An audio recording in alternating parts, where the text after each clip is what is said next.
श्री शिवाय नमस्तुभयम दोस्तों, आप सभी लोग जानते हैं कि 28 जुलाई 2025 को पड़ रही है सोमवार विनायक चतुर्थी व्रत।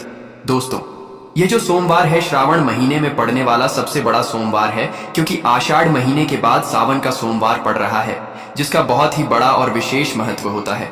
और ऐसा दिन पूरे साल में सिर्फ एक ही बार आता है।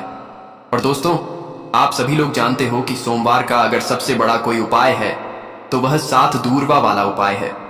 तो दोस्तों, इस सावन के सोमवार विनायक चतुर्थी व्रत के दिन आप लोगों को इस 7 दूर्वा वाले उपाय को जरूर करना है।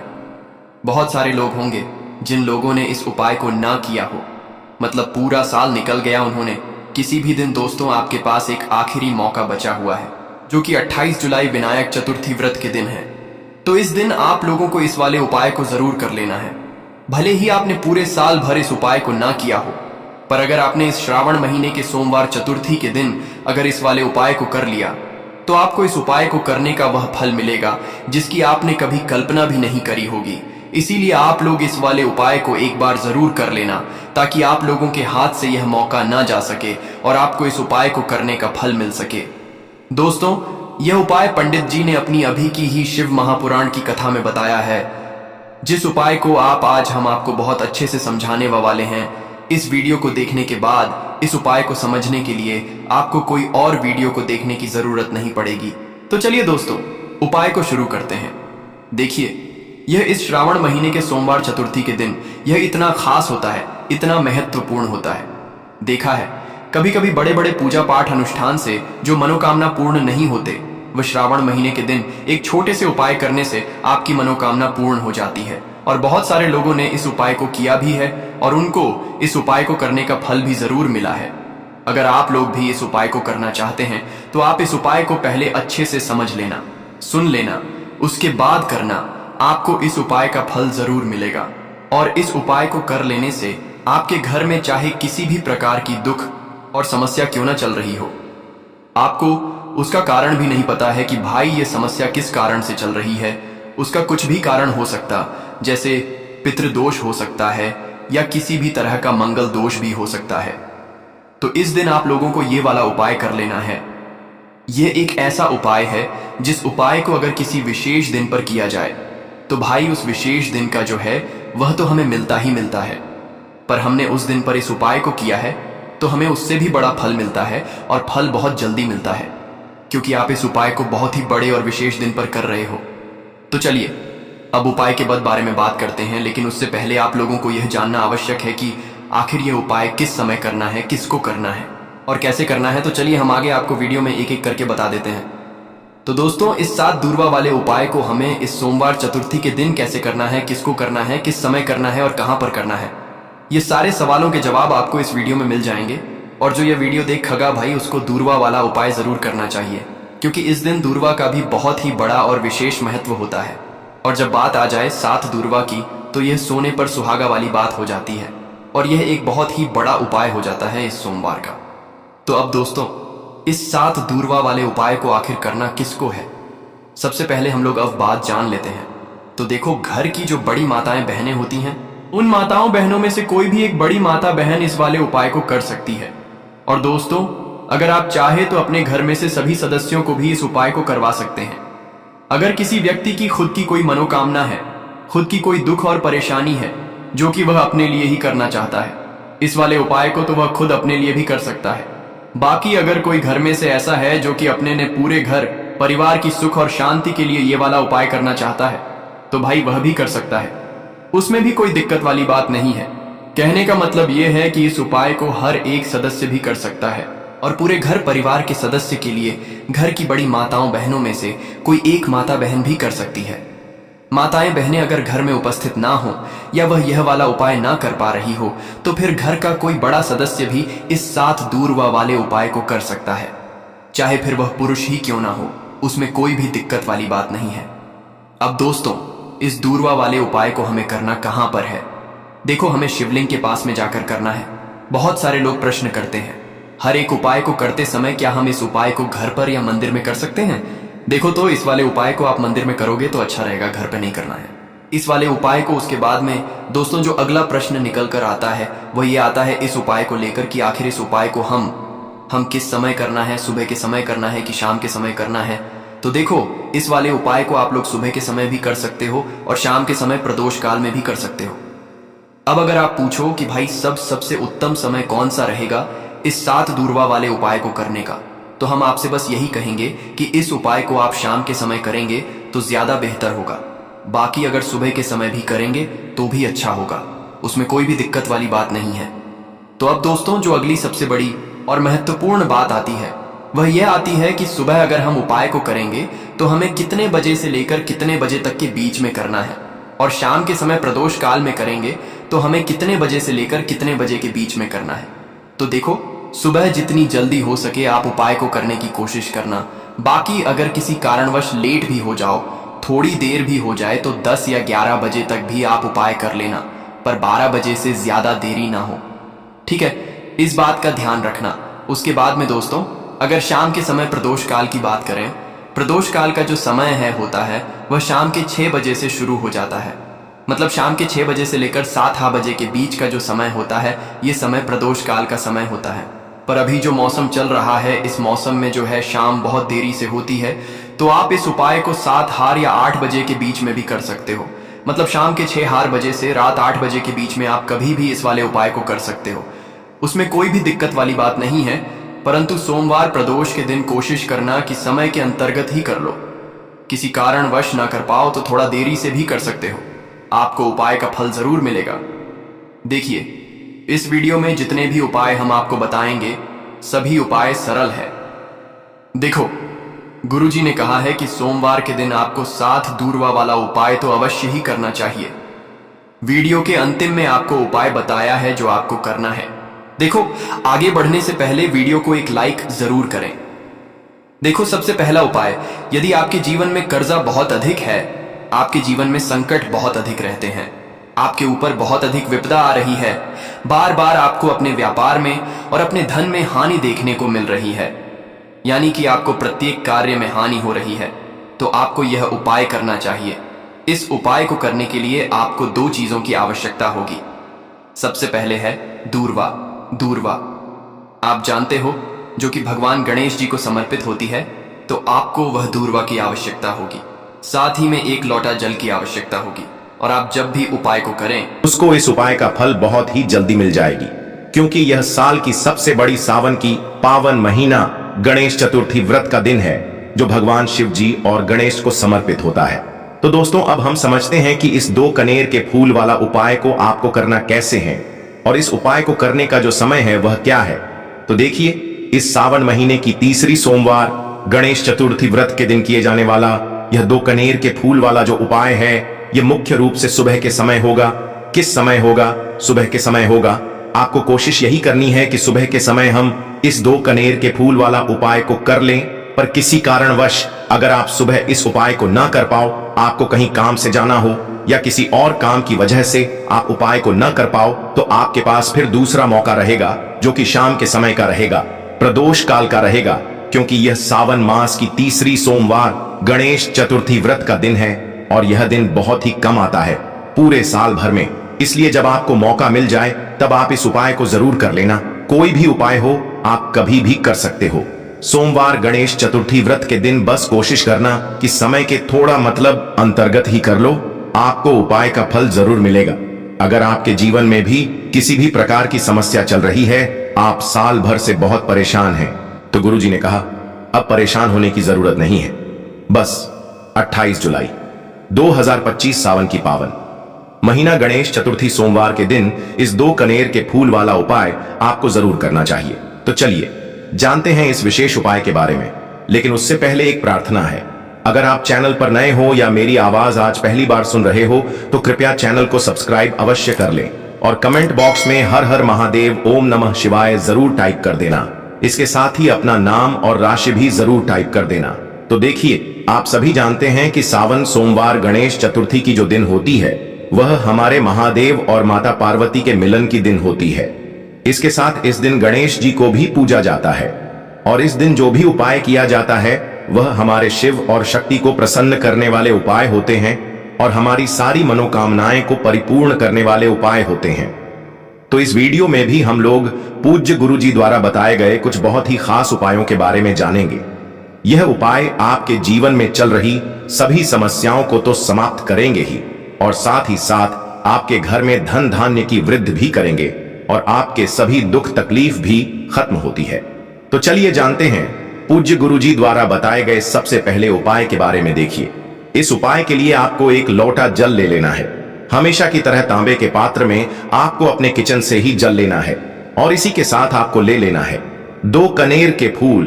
कनेर के पीले रंग के फूल आपके सामने स्क्रीन पर दिखाई जा रही हैं। यह ऐसे फूल होते हैं, अगर यह आपके पास नहीं है तो शिवलिंग के ऊपर चढ़े हुए पीले कनेर के फूल को उठाकर जल से शुद्ध करके आप उसका भी इस्तेमाल कर सकते हैं, या फिर किसी भी फूल वाली दुकान से आप इन फूलों को खरीद सकते हैं। सिर्फ यह 2 सामग्री लेकर आपको शिवालय पहुंच जाना है, यानी कि शिव की मंदिर पहुंच जाना। यह बहुत ही विशेष उपाय है।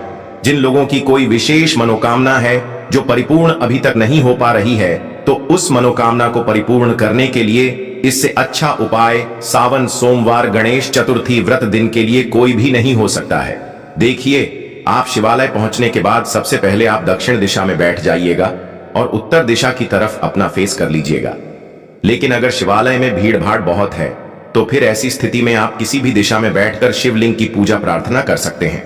देखिए, पूज्य गुरुजी ने कहा कि इस उपाय को अगर आप शाम को प्रदोष काल के समय में करेंगे तो आपके लिए सबसे उत्तम होगा, क्योंकि यह सावन मास की तीसरी सोमवार गणेश चतुर्थी व्रत का दिन है और इस दिन प्रदोष काल के समय साक्षात माता पार्वती और हमारे देवों के देव महादेव सभी परिवार के साथ शिवलिंग में वास करते हैं। इसलिए अगर आप प्रदोष काल में करेंगे तो आपको विशेष लाभ मिलेगा, विशेष फल की प्राप्ति होगी।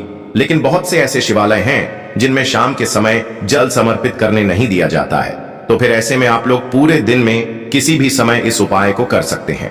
देखिए, अब सबसे पहले आप जो 2 कनेर के फूल लेकर आए हैं, उनमें से पहले कनेर के फूल को आप श्री गणेश जी वाले स्थान में समर्पित कर देंगे और श्री शिवाय नमस्तुभ्यम मंत्र का स्मरण कर लेंगे। इसके बाद आप जो दूसरा फूल लेकर आए हैं उसको श्री कार्तिकेय जी वाले स्थान पर समर्पित कर देंगे और श्री शिवाय नमस्तुभ्यम मंत्र का स्मरण कर लेंगे।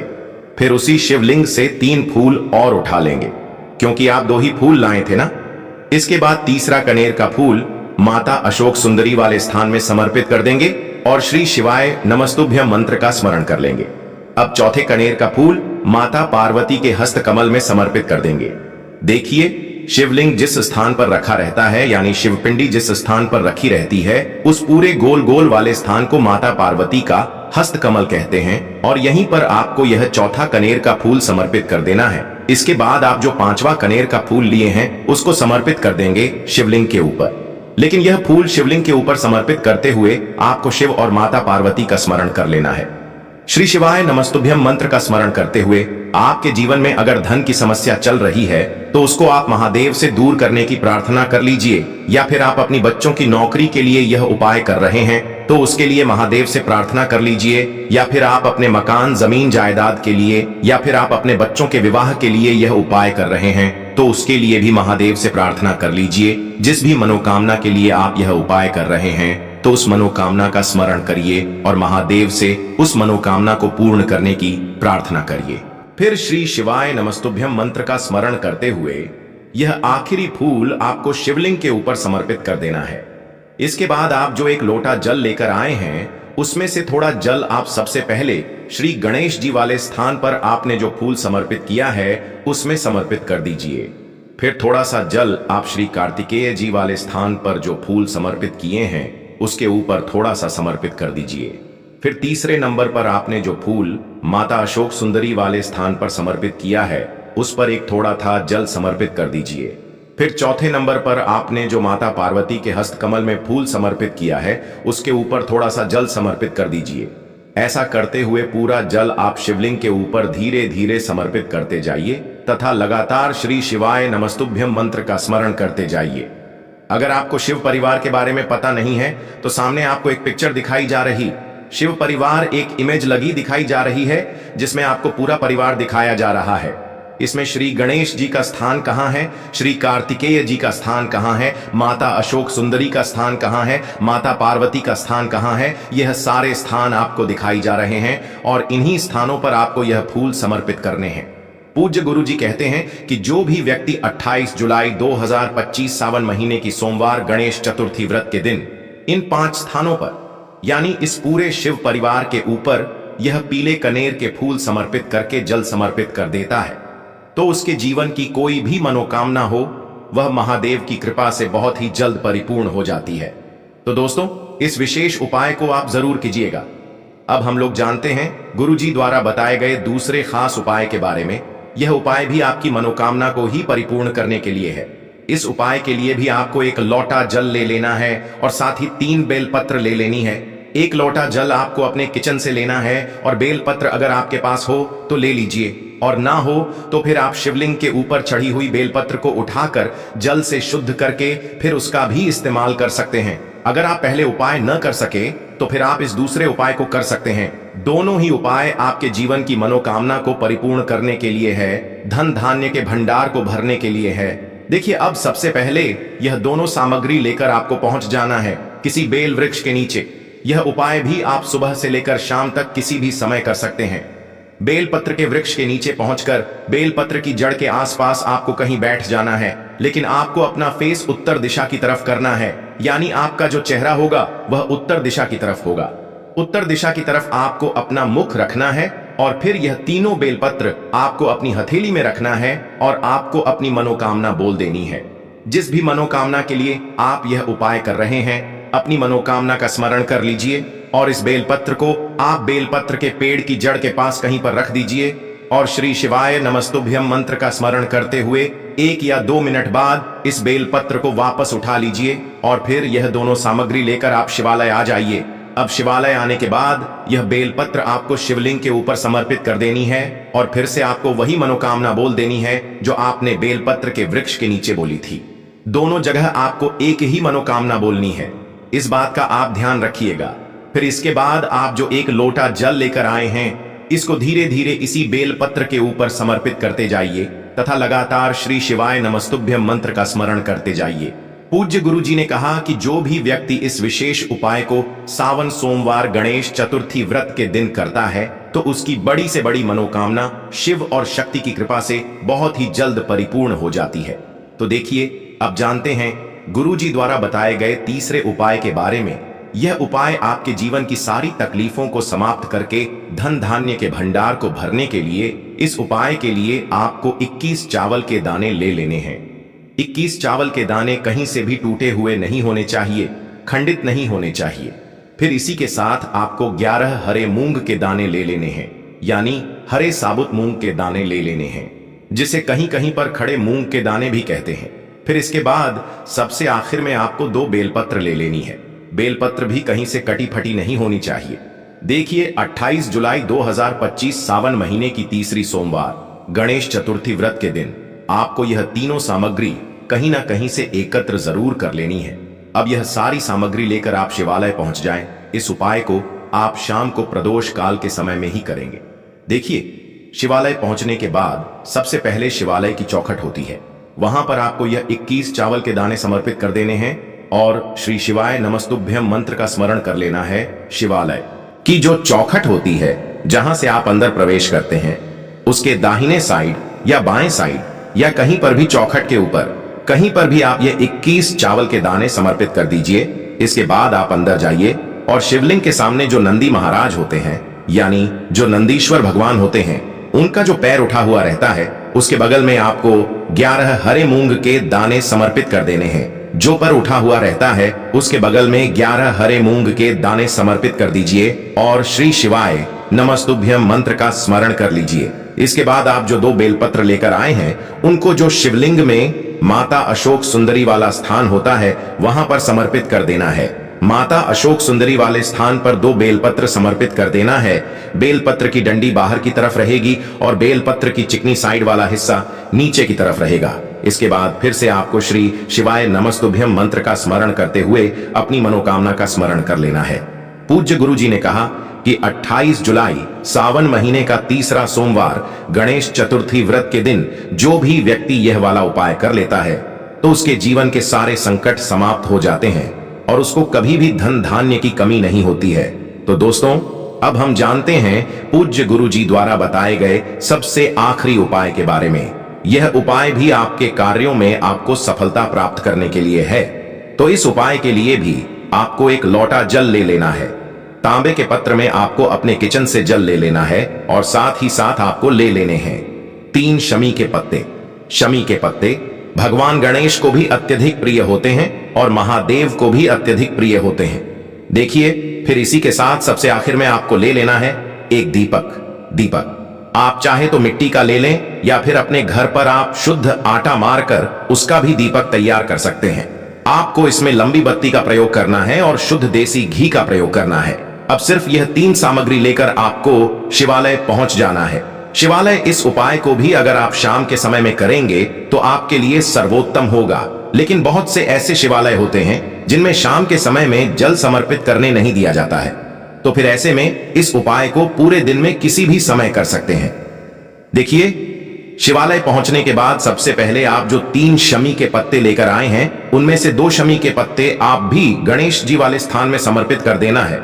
शिवलिंग के दाहिनी साइड में जो श्री गणेश जी का स्थान होता है वहां पर आपको 2 सम्मिलित कर देने हैं और श्री गणेशाय नमः मंत्र का स्मरण कर लेना है।